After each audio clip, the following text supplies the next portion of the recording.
నాకు డ్యాన్స్ అనేది డిగ్రీ నుండి కొంచెం అట్లా, తర్వాత మెల్లిగా చిన్న చిన్న ఆపర్చునిటీస్తో డీలో సైడ్ డాన్సర్గా చేసుకొని అదే ఇక్కడ చూసిన అన్న ఫేస్ అనిపిస్తుంది. మళ్ళీ దాని తర్వాత నెక్స్ట్ రేవంత్ మాస్టర్ ఉన్నాడు కదా ఇప్పుడు వైరల్ అయ్యారు, అవునవునవును. నా మాస్టర్.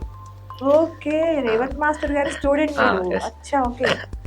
ఆ తర్వాత నెక్స్ట్ డీ నుండి వెళ్ళిపోయిన తర్వాత ఫోక్లో సైడ్ డాన్సర్ నుండి కొంచెం బెటర్గా చేస్తున్నాడు ముందు నుండి అరే అసిస్టెంట్ కొరియోగ్రాఫర్ చేసుకోవచ్చు అని చెప్పి అసిస్టెంట్ కొరియోగ్రాఫర్, దాని తర్వాత మెల్లిగా కొరియోగ్రఫీస్, అట్లా సాంగ్స్ అయిపోయిన తర్వాత కొరియోగ్రఫీలో పేరు రావట్లేదు, బయటికి రాలేము, మనకున్న దానికి సరిపోవట్లేదు, ఇంకా యాక్టర్గా చేస్తానన్నా జర బయటకు వస్తామేమో అన్న ఇంటెన్షన్లో అందరూ నా ఫ్రెండ్స్, ఇది కాదు నువ్వు బయటికి రావాలి కనబడాలి అని చెప్పేసి కొంచెం మోటివేషన్ ద్వారా యాక్టింగ్కి వచ్చి సాంగ్స్ కూడా ఒక 15+20 సాంగ్స్ దాకా చేశా. ఇప్పుడు మీ డ్రీమ్ యాక్టింగా, డాన్సరా, కొరియోగ్రాఫర్, యాక్టర్ అంతే. యాక్టర్ అవ్వాలి. ఒక యాక్టర్ అవ్వాలంటే ఫస్ట్ డి, తర్వాత డాన్సర్, తర్వాత చిన్న సైడ్ డాన్సర్, తర్వాత కొరియోగ్రాఫర్ కూడా అన్నిటికి సంబంధం లేకుండా మళ్ళీ యాక్టర్. అంటే ఇట్లా ఊరంతా తిరిగి ఇట్లా వెళ్ళాలన్నమాట.